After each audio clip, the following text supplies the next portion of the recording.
This is a Rocket Boar puzzle. It was designed by Ali Morris from Two Brass Monkeys. Difficulty level of this puzzle is 7 out of 10 on a Puzzle Masters difficulty scale that runs from 5 to 10.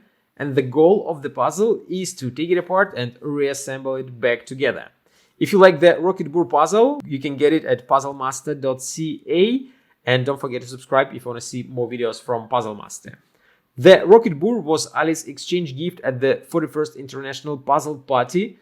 This puzzle is a kind of a new approach on Japanese kumiki puzzle that are usually quite easy to solve, but here some metal parts were added and the puzzle became a little bit more difficult to solve. And also it shows you the theme of the International Puzzle Party held in Houston. There is IPP on one side of this part, there is 41 on this side. It looks like an oil pump that you can actually find a lot in Texas in the US, and the puzzle looks really, really nice. If you like the Rocket Boar puzzle and you want to buy it and try to solve it by yourself, you can get it at puzzlemaster.ca.